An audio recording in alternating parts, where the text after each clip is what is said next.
What is going on, my broskiis? My name is Toadskii, back again, here to bring you guys yet another One Piece Treasure Cruise video, and today we're having a look at yet another one of the anniversary characters, looking at them a little bit more analytically, because now we've had all these character information revealed. We're going to be having a look at this information after we've all been able to digest all of the information thus far. I've already made a video talking about Kaido and my thoughts and opinions about this character and why I do think he's probably got the highest potential of all the characters, but today we're here to talk about Yamato and Ace, because Yamato and Ace are kind of interesting in the fact that I believe that this character is going to age the best out of all of the anniversary characters. And while I say currently that Kaido has the highest potential, but I think that Yamato and Ace is going to age the best, well, you only just have to look at Sabo and Ace, that Kizuna legend that debuted last year.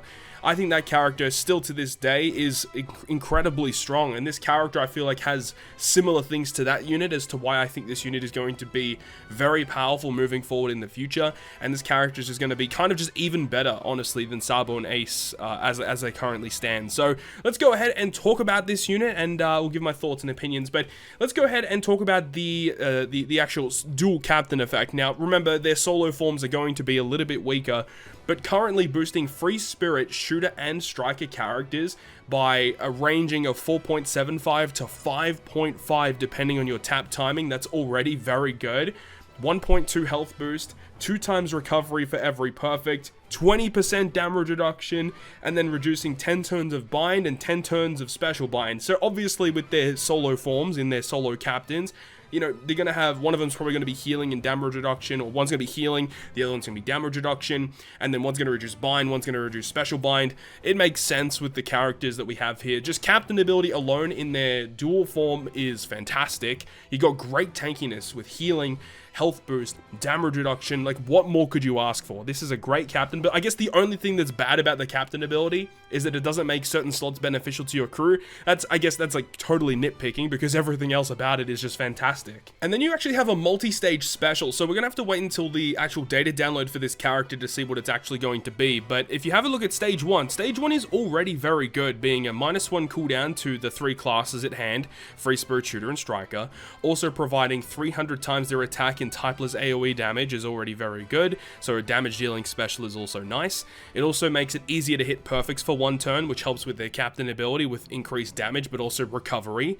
And then it also provides the 3 classes of free spirit, shooter, and striker at 2.75 times attack boost for 1 turn, and then they fuse for 3 turns. So that's already their stage 1 special. So if that actually ends up being a really low cooldown, we could have something really crazy on our hands.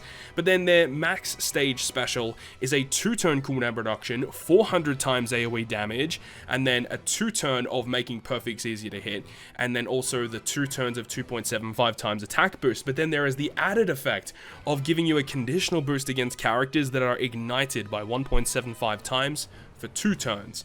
And that's great. So it really comes down to what their cooldown's going to be. If this stage 2 cooldown is anything higher than like 14, that could be a problem. We'll have to wait and see what they do with that. But either way, this is pretty good. This is a good set of skills right here. And then it only gets added with their switch effect, which stage 1 is okay, giving you a ignition for 1 turn and also giving you a 1.6 chain boundary. Pretty good, and also changing their own slot, including block, into matching. So basically, when you switch, you're basically getting like a 0.6 chain boost, essentially is what it is, which is really good. But also igniting the enemies is kind of interesting, because if you are up against a certain enemy, you can use it to get around resilience in a way, which is kind of cool, and just extra chip damage is always nice. But then their super switch is just nuts, because it applies the ignition status that goes through status effects. So this character can be used to guarantee you a conditional boost. I'm really interested to see what the cooldown of their super switch is going to be. I think something of this caliber, it should be a 6-turn switch. If it is higher than that, that's going to really hurt this character. I think 6 makes a lot of sense with characters that we've had in the past. So it does the ignition status through immunity for 2 turns, and it's a higher ignition as well of 100 times their attack, so it's a pretty good hit.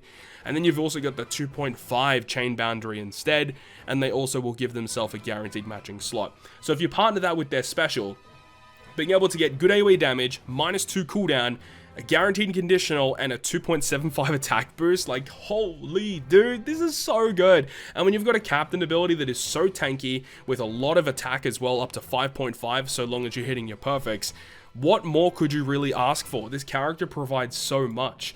And I guess the only real thing that you really could say is this character doesn't do any real slot manipulation with the special, or like the switch only really gives himself a slot. The captain ability doesn't provide any matching slots. That's probably the only downside to this unit, is the lack of slot manipulation. Now, if you have a look, they actually do have a final tap. Now, it is unconfirmed whether this is level 5 or level 1 final tap, because this little text here is a little bit weird. A lot of people are a bit confused about it.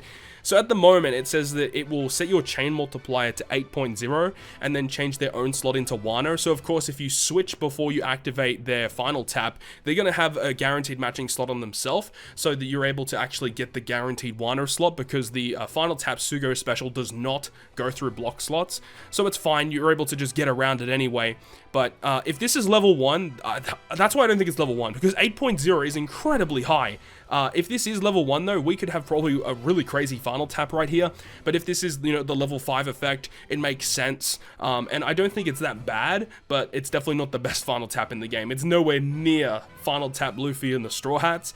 I mean, I think probably OG Yamato is probably still better as well. And I mean, even Roger and Newgate to a certain extent is probably better in this sense as well. So it is really interesting. I think they probably could have done a little bit more with the final tap of this unit, but nonetheless, everything else with the captain, the special, the switch effect provides a really powerful unit that can support lots of classes: Free Spirit, Shooter, and Striker. Free Spirit and Striker in particular have amazing characters, and obviously the new Kaido and the new Luffy, this character can support them very, very well. So overall, I think this is going to be a nice unit for great utility, tankiness, attack multipliers, providing so much with their special ability for lots of classes, for lots of different teams moving forward in the future.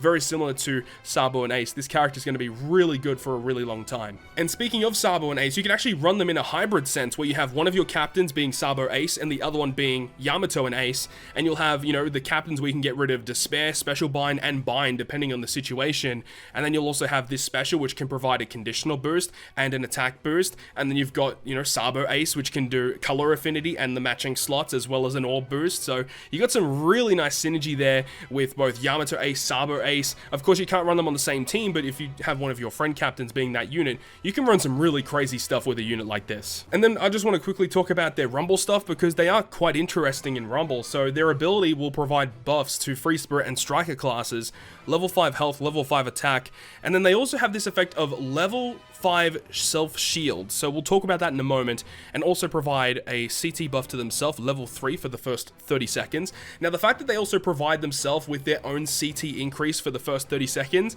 leads me to believe that their Rumble special is going to have a relatively high CT. I'm expecting probably 32-ish, 33 maybe.